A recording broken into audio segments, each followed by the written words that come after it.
بريزيدنت إسياس أفورقي أب زوا سخنا زركب عبيت قطباو صلاتات بصحو أبو ومبر قطباو زوا مترب سوص سيد والد جمال إيدين تمال سولسن بريزيدنت إسياس أفورقي أب تياب سخنا زركب بيت صحفته تقبلوا الزراريبو بدحرز بريزيدنت إسياس مس استغعز جلن بحلفة قطباو زوا سيد والد جمال إيدين تسنيو أو قطباو زوا سخنا عدت جيروم إذ عدت زن ودب سخنان أب استفرالي كبت إندستورتاس زنتفو تحدث حيلي كيميكالاو فرياتنا هنص مسارحيتاتن نايتعلنا فرياتن زفري حيالو فابريكاتات زتقالل نيرو أب تعدت أسيد جمال إيدين كم زقلتو أتزوا أب استراتيجيكاو رأيو إندستري أب حيال أقدس تعودتات نمسفاح هنكو تخمزل لو قليتو كمو دبات اللوجستيكاو أقلقلوتن إندستر مكاينن كل عنا تشكركرتن كمون ماكله داتا كمون أتزوا نفريات كتاليا ندادي نمرخ ندادي مغرابن مريح عالماو ماكل مخوانو تقيسو أب تقات أمين روحاتات الزبطات كلتين هاقرات نمسقام نتزلو كل مداو زمدناتات نمسندقن نمدل دالن أقداس مخوان زسمر البريزيدنت إسياس إيرترا مسنا يجبس قطباو النقداون كوبانياتات بمتحببار حبراو بروجكتات نمتقبار زلوا دلونات ونقليتهم كم زفلت كور بريزيدنت إسياس أفورقي أو ريبابليك جبسي ناي سلسته معالتات وقعونا يسرح مبصحي فتسمارلو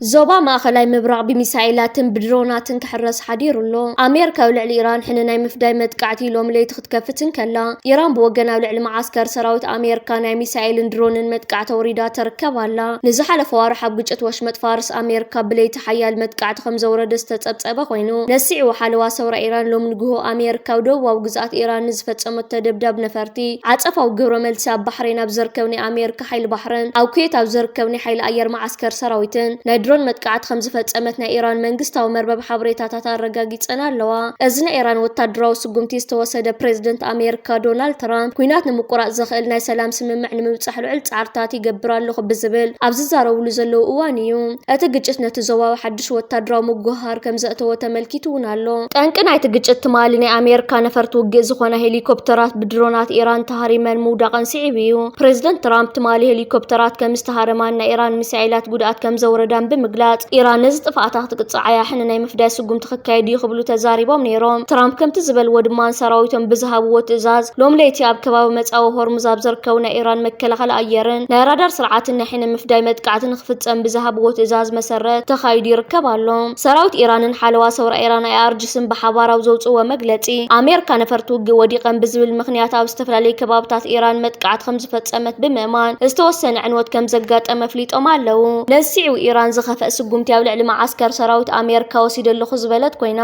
ኣሜሪካ ንዝጥፋት እንተደጊማቶ ሃገራት እዘባ ዘናውጽ መጥቃዕቲ ክቕጽሉ ይኽብሉ ውና ጠንቂቆም ኣለዉ ኢራን ብዙሓት ባሊስቲክ ሚሳኤላት ሰብኣሎ ነፈርትን ድሮናትን ሎሚ ኣብ ሃገራት እትዘባ ኣብ ዘርከብ ናይ ኣሜሪካ ማዓስከር ሰራዊት ተኩሳ ተርከብ ኣላ ጆርዳን ኩዌት ባሕሬን ሎሚ ኣብ ስምባደ ዝውዓላ ኮይነን ኣብ ወጋሕታና ማዕቆብ መጥቃዕቲ ኣየር እተው ዝብል ናይ ሓደጋ ግዜ መጠንቅቕታ ውና ስሚዐን ይርከባ ኣለዋ ሓለዋ ሰውራ ኢራን ሎም ንጉሆ ኣብ ዘውፀ መግለጺ ናይቲ ሰራዊት ሓይሊ ኣየር ኣብ ግዛት ጆርዳን ኣብ ዝርከብ ብዙሓት ኣባላት ሰራዊት ኣብ ዝሰፈረሉ ስትራቴጂካዊ ናይ ሓይሊ ኣየር ኣሜሪካ ማዓስከር ናይ ነዊሕ ርሕቀት ባሊስቲክ ሚሳኤላት ብምውንጫፍ ከቢድ መጥቃዕቲ ከም ዘውረደ ገሊጹ ይርከብ ኣሎ ሓለዋ ሰውራ ኢራን ኣብ መግለጺኡ ከም ዘብርሆ እቶም ዝተተኮሱ ሚሳኤላት ኣብ ጆርዳን ኣብ ዝርከብ ማዓስከር ሰራዊት ኣሜሪካ ኣርባዕተ ኣዝዮም ወሰንቲ ስትራቴጂካዊ ዕላማታት ሃሪሞም ብዝብል እውን ገሊጹ ኣሎ እዚ ኣብ ጆርዳን ሎሚ ወጋሕታ ዝተፈጸመ መጥቃዕቲ ሚሳኤላት ኢራን ኣብ ልዕሊ ኣሜሪካ ተካይዶ ዘላ ሰፊሕ ዓጸፋዊ ግብረ መልሲ ምዃኑ አርዲሲ ኣፍሊጡ ኣሎ ሓለዋ ሰውራ ኢራን ከም ዝገለጸ እንተዳ ኮይኑ እዚ ወፍሪ ኣብ መላእ ማእከላይ ምብራቅ ኣብ ዝርከቡ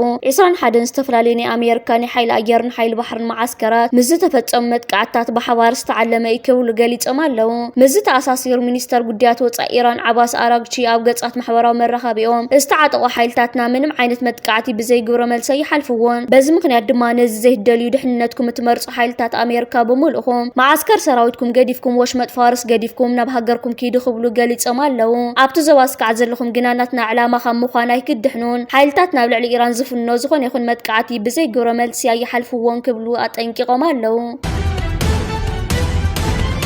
نابكالي زينا مسن نسجر زبالة صدانيا أفريقيا 2025 كان مريت أمريكا دحر مملاسونا مقادشو آتيو اتزبالة صدانيا أهجر أفريقيا 2025 تشلمن كافيفات أو عترخيبو أوانج عالم 2026 كدان زمرحن سومالا ومأكل دانيا عمر عبد القادر أرتانا معرفة نفرت أمريكا بإميغريشن نايت هاجر مئتاو تخليو كاب تركينا مقادشو دحر مملاسو أشحات هزبي أم معرفة نفرتي بمركاب نجقنا كباب لاغيرملو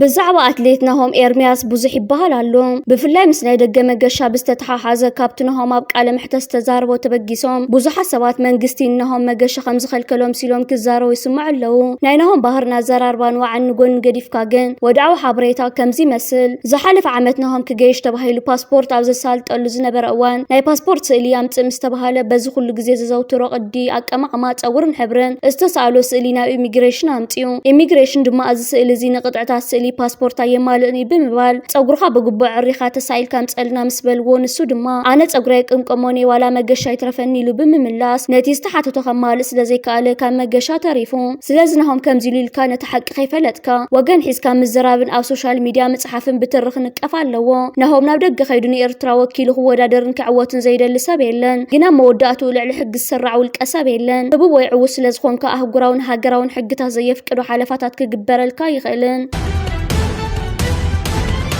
ስርዓት ብልጽግና ነቲ ኣጋጢሙ ዝርከብ ዘሎ ዓቕሊ ጽበት ንምሽፋን ኣብ ክልል ትግራይ 24 ሰዓታት ኣብ ሰማያት ዝዝንብያ ድሮናት ከም ዘዋፈረ ትማል ብኣፈኛታት ኣቢሉ ሓበሬታታት ዘርጊሑ ይርከብ ኣሎ እዚ ብልጽግና ዘካየደ ዘሎ ፕሮፓጋንዳ ንህዝቢ ኢትዮጵያ ንምጽንናዕ ንህዝቢ ትግራይ ከዓ ንምስንባድ ዝዓለመ እዩ ካብ ሰማያት ከይወረዳ 24 ሰዓታት ዝዝንብያ ድሮናት ስራሓት እስራኤል ዝኾና ኢትዮጵያ እያ ትርከብ ከም ዘላ ኢትዮጵያ በዘን ስትራቴጂካውያን ድሮናት ኣቢላን ሻዕብያን ንሕወሓትን ሙሉእ ብሙሉእ ክትዕንዎምን ክትንብርክኾምን ሙሉእ ድላዋታት ጻፊፋ ክብልዮም ኣብዚ ሓበሬታን ትንተናን ኣቐሚጦሞ ዝርከቡ ዘለዉ ናይ ስርዓት ብልጽግና ድሮናትን ዶሮናን መወዳእታ ስለዘይብሎም ንዝኾነ ይኹን ሰብ ከደናግር ዝኽእል ኣይኮነን ብልጽግና ከምዚ ዓይነት ወታደራዊ ዓቕምታት ኣብ ሰማያት ፀብለልትነት እንተዝህልዎ ነይሩ ነቶም ማይዶ ፀባ ዘብልዎ ዘለዎ ግንባር ሓርነት ኦሮሞን ፋኖን ክስዕር ምኽኣለ ብፍላይ ኣብ ክልቲኦም ክልላት ስርዓት ብልጽግና ወግሐ ፀብሒ ናይ ድሮን ድብደባት ኣካይዱ ዝኾነ ይኹን ለውጢ ከምፅእ ኣይከኣለን ናይ ስርዓት ብልጽግና ድሮናት ብተግባር ኣብ ክልላት ኣምሓራን ኦሮሞን ተፈቲነን ውፅኢታውያን ክኾን ኣይከኣላን እዚ ሕጂ ዝግበር ዘሎ ፕሮፓጋንዳ 24 ሰዓታት ኣብ ሰማያት ዝፀንሓ ድሮናት ዶ ካልእ ዶ እንዳተባሃለ ቀንዲ መልእኽቱ ንህዝቢ ኤርትራን ክልል ትግራይ ንምስንባድ ዝዓለመ እዩ ናይ ስርዓት ብልጽግና ከምዚ ዓይነት ፕሮፓጋንዳን ፈኸራን ስለዝለመድናዮ ብዙሕ ዘግርም ኣይኮነን ንሰለስተ ዓመታት ዝፈከረ ስርዓት ኣብ ባይታ ዝኾነ ይኹን ስድርን ስጉምትን ክኸይድ ዘይከኣለ ኣብ መራኸቢታት ኣብ መደበራት ቴሌቪዥን ኣብ ስክሪናት ብምዃን ካብ ምፍካር ሓሊፍ ካልእ ክገብሮን ክሰርሖን ዝኽእል ዋላ ሓንቲ የብሉን ጌታቸው ረዳ ትማሊና ሓደ መራኸቢ ብምቕራብ ንስርዓት ብልጽግናን ዕሸል መራሒ ናይቲ ሃገር ኣብይ ኣሕመድን ወኪሉ ኸልቅስ ተሰሚዑ ይርከብ ኣሎ ጌታቸው ረዳ ኣብ ትግራይ ፀረ ድሮን ዝበሃል የለን ኣብ ትግራይ ፀረ ድሮን ጃመራት ኣሎ እዚ ጃመራት ከዓ ንምንቅስቓስ ነፈርትን ድሮናትን ካብ ምምዝባእ ሓሊፉ ንድሮን ሃሪሙ ከውድቕ ኣይኽእልን ኩናትን ተተኻሲቱ ሻዕብያን ግብፅን ከምኡውን ሰዑድ ዓረብ ኣብ ጎኒ ሰራዊት ትግራይ ክስለፉ ኣይኽእሉን ክቡር ፕሬዚደንት ኢሳያስ ኣፈወርቂ ሓያል መራሒ እዩ ኣብ 2018 ስምምዕ ሰላም ምስ ተኸተመ ንምዕራብ ትግራይ ገጽና ከይንንቀሳቐስ ብምዕራብ ትግራይና ውሽጢ ኤርትራ ዝግበር ምንቅስቓስ ናብ ዶባት ሙሉእ ብሙሉእ ዕፅው ከም ዝኾነ ሓቢሩና ክቡር ፕሬዚደንት ኢሳያስ ኣፈወርቂ ኣብ ጥቕሙን ህዝቡን ሃገሩን ሓያል መራሒ ክብል ተሰሚዑ ይርከብ ኣሎ ፕሬዚደንት ኢሳያስ ካብ ግብፂ ዝወሰዶ እንተደኣልዩ ብሕሱር ኣገባብ ዕላማታት ክፍፅም እዩ ዝደሊ በዚ ምክንያት እውን ኣብ ትግራይን ወሎን ይድፋዕ ዝፍሕር ዘሎ ክብል ጌታቸው ረዳ ገሊጹ ይርከብ ኣሎ ጌታቸው ረዳ ብተወሳኺ ኣብ ክልል ትግራይ ኩናት እንተተኸሲቱ ስርዓት ብልጽግና ሓፂር እዋን ነታ ክልል ከዕንዋ ዓቕምታት ከም ዘለዎ እውን ክፍክር ተሰሚዑ ይርከብ ኣሎ ጌታቸው ረዳ ስሚዕዎ ካብ ዘሎ መልእኽታት በቐጥታ ኻባራት ኪሎ ዝተዋህቦ ትእዛዝ እዩ በዚ ኮይኑ በቲ ግን ተፈጢሩ ዘሎ ጽምዶን ርክባትን ከምኡውን ኣወል ስዒድን ን4 ኪሎን ስርዓት ብልጽግናን ሙሉእ ብሙሉእ ካብ ስራሕ ወፃእ ብምግባር ናብ ከምዚ ዓይነት ዕብድብድን ጽላለን የእትይዎም ይርከብ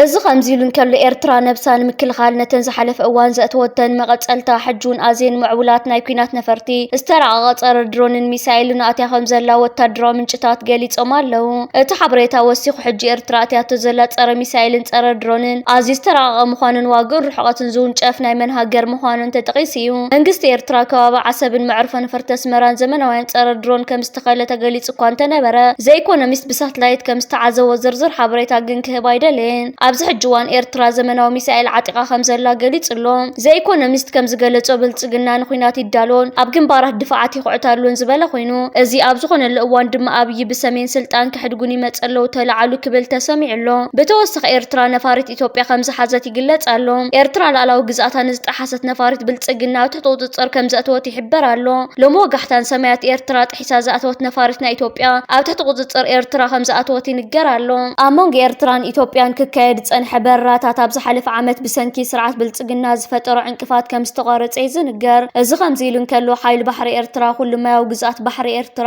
24 ሰዓታት ብኣዝዩ ረቂቕ ብናይ ቋሕሰም ሓለዋ እዩ ዝሕልዎ ዘሎ። 99 ሚእታዊት ዓቕሚ ሓይሊ ባሕሪ ኤርትራ ብድሮን ብነፋሪት ውግእ ሚሳኤላት መራኸቢ ውግእን ፈጣናት ጀላውን ብዝዓጠቐ ሰራዊት መንእስያት ዝቆመ እዩ። እቲ ሰገር ባሕሪ ኤርትራ ገማግም መሬት የመን ሮኬት እናወንጨፈ ድሮን እናሰደደ ብማያት ቀይሕ ባሕር ንዝመላለሳ መራኸቢ ሓያላን ሃገራት ዓለም ዘጥቅዕ ዘሎ ብኢራን ዝድገፍ ዕጡቕ ሓይሊ ሰራዊት ናይ ሑቲ ይትረፍዲ ሓይሊ ባሕሪ ኤርትራ ከጥቅዕ ናብ ኩሉ ማያት ባሕሪ ኤርትራ ተንከሲሉ እውን ይቐርብን እዩ። ንመንግስታዊ ስልጣን ናይ የመን ተቆጻጺሩ ዘሎ ዕጡቕ ሓይሊ ሑቲ ንስዑድ ዓረብን ሕቡራት ኢማራት ዓረብን ብቐጻሊ ደብዳብ ድሮንን ሚሳኤላትን ዘጥቅዕ ዘሎ እዩ። ኣብ ልዕሊ እስራኤል እውን ተደጋጋሚ ናይ ድሮን መጥቃዕታት ዝገብር ዘሎ ዘባው ተፈርሕ ሓይሊ ኮይኑሎ እታ እንኳ ሃገር ኤርትራ ግን ዘይትድፈር ቀጽሪ ጀጋኑ ኮይና ንዓለም ኣርያላ። ሕጂ ናብ ዝበጽሓና ሰበር ዜና ክንሰግርን ከለና ድማ ሓይሊ ኣየር ኢትዮጵያ ናብ ውሽጢ ኤርትራ ዘሊቑ ከም ዝኣተወ ተሓቢሩ። ንዝሓለፈ ሓደ ሰሙን ኣብ ልዕሊ ሓይልታት ሰራዊት ምክልኻል ትግራይ ዳህሳስን መጥቃዕታትን ከካይድ ጸንሐ። ሓይሊ ኣየር ኢትዮጵያ ሕጂ ድማ ካብ ውሽጢ ኢትዮጵያ ናብ ኤርትራ ሰጊሩ ከም ዝኣተወ ተገሊጹሎ። ፕሬዝደንት ኢሳያስ ኣፈወርቂ ናብ ግብጽን ዝሓለፉ 3 መዓልታት ናይ ስራሕ ምብጻሕ ንምክያድ ካይሮ ምስ ምጋሾም ተተሓሒዙ ኢትዮጵያ ንኽላ ኣየር ኤርትራ ብምጥሓስ ድሮናት ከም ዘዋፈረት ተንታኒ ሰላምን ጸጥታን ቀርኒ አፍሪካ ፓኪስታናዊ ሳጂድ ናዲም ዝገልጽ። ሰራዊት ኢትዮጵያ ኣብ ልዕሊ ሰራዊት ምክልኻል ትግራይ ሰሜን ምዕራብ ከባቢ ሸራሮ ዝሓለፈ ሶኒ ድማ ኣብ ደቡብ ምዕራብ ትግራይ ሸረሪና መጥቃዕቲ ድሮን ምፍጻሙ እቲ ጸብጻብ ወሲኹ ኣመላኺትሎ። ብወገን ክልል ቤንሻንጉል ጉሙዝ ድማ ብሽም ሓይልታት RSF መጥቃዕቲ ድሮናት ተፈጺሞም ክብል እቲ ጸብጻብ ሓቢሩ። እቲ ድሓር ናይ ዳህሳስ ድሮን ኢትዮጵያ ኣብ ልዕሊ ክልል ኣየር ኤርትራ ድማ ኢትዮጵያ ብዝወነነቶም ቴክኖሎጂታት ኣቢላ ንኹናት ዝዕድም ምንቅስቓሳት ተካይድ ከም ዘላ ዘመላኽቱ ምዃኖም እቲ ተንታኒ ፖለቲካ ክኸስስ ተራእዩሎ። ኢትዮጵያ ንመንግስቲ ኤርትራ ውሽጢ ኢትዮጵያ ዝንቀሳቐሱ ሓይልታት ትድግፍያ ብዝብል በተደጋጋሚ ተኸስስ እኳ እንተኾነት በተመሳሳሊ እውን በር ባሕር ምስ ዝብል ጉዳይ ተተሓሒዙ ኣዲስ ኣበባን ኣስመራን ኣብ ከቢድ ወጥሪ ከም ዝኣተዋ እዩ ተንታኒ ሰላምን ጸጥታን ቀርኒ አፍሪካ ዝኾነ ፓኪስታናዊ ሳጂድ ናዲም ዝገልጽ።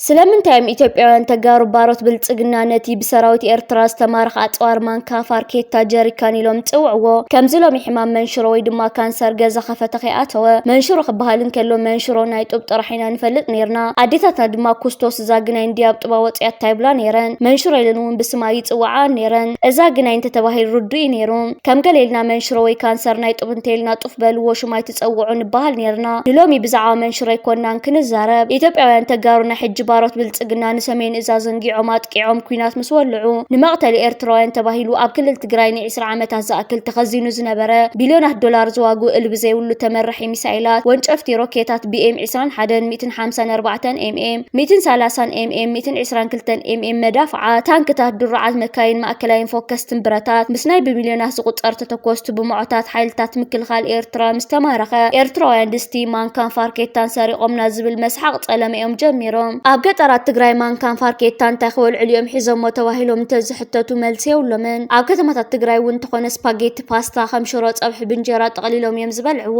ኢትዮጵያውያን ተጋሩ ነዚ ኩሉ ጸዋር ምእንቲ ድሕነት ህዝቡን ሃገሩን ሰራዊት ምክልኻል ኤርትራ ምስ መንጠሎም ብሰራዊት ሻዕብያ ተመንጢልና መባል ምስለ ዘሕፈሮም ድስቲ ማንካን ፋርኬታን ብዝብል ኮዳት እዮም ክጽውዕዎ ጀሚሮም። ኣብ ትግራይ ሮኬት ሚሳኤል መድፍዕ ታንኪ ብሬን ብስማ ይጽዋዓን ይጥፍ በልዎ ይዝበሃል። ሚሳኤል ድስቲ ይዝበሃል መድፍዕ ማንካይ ይዝበሃል ታንኪ ፋርኬታ ይዝበሃል BM ድማ ጀሪካን ይዝበሃል። ጀነራል ኣበበ ተክለ ሃይማኖት ዝሓለፈ ዓመታት ኣብ ዝገበሮ ቃለ መሕተት ሻዕብያ ብዙሕ ጋዕገል ጠሞሲድልና ይክብል ነቲ ሮኬት ሚሳኤላት መዳፍዓትን ታንክታትን ብጋዕገል ጠምዩ ገሊጽዎ።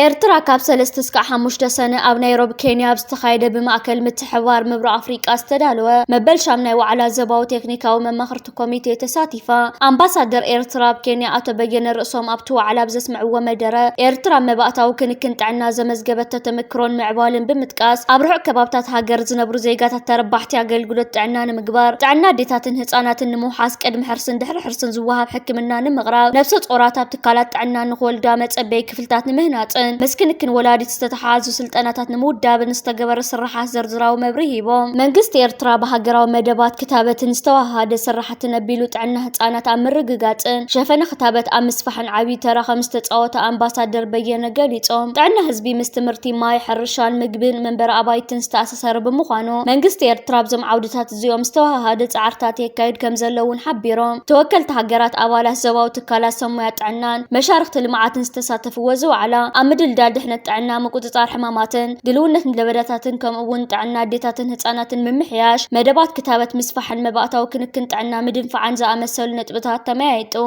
ኤርትራ ብሽርክናን ሓበራዊ ስራሕ ነቢልካ ንቐዳምነታት ጥዕና ዞባ ንምስጓም ንዝተተሓሓዘ ሓበራዊ ቃል ኪዳን ዘለዋ ደገፍን ድልውነትን ገሊጻ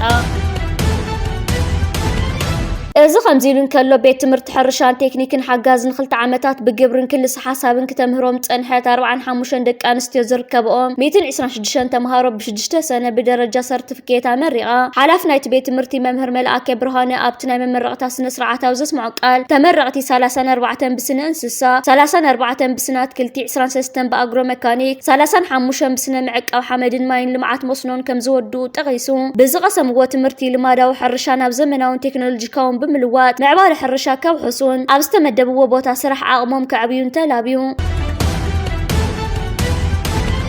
كم أكل نايتي عالماو سومن دحنة ترجع رؤية تاب ترجع نمعباين تتكمت ترجع نمكل خالن لو مشهن حمشتن من تبارقت الناي دحنة ناوتن تعدي لهم حدا كابتي فولي تحستو نايت مدب تمهارون ممهران من تبارقتي بخمي بجبو كمستقام مستمهارلو زتبع جبراو مرأي ينيرو وري بروفيشنال تقدر ماي بشكليتا ناتنا البرهانة نتو من تبارقت ستيكرات بتخكلن من قد خمي جيرك خمز اللاجو وبمرأي نخلم تساتفتي التبابعو اتني حبار تساتفو زنبرو مدب نتيستفت أرى نقحاتنا جبراو هو زادحن كإلات كأيروهم استبقى زي وحس من قصاص مسفحن هي وثمان إسيات عم كل خالن زلوا دل شرك النازق واللحيو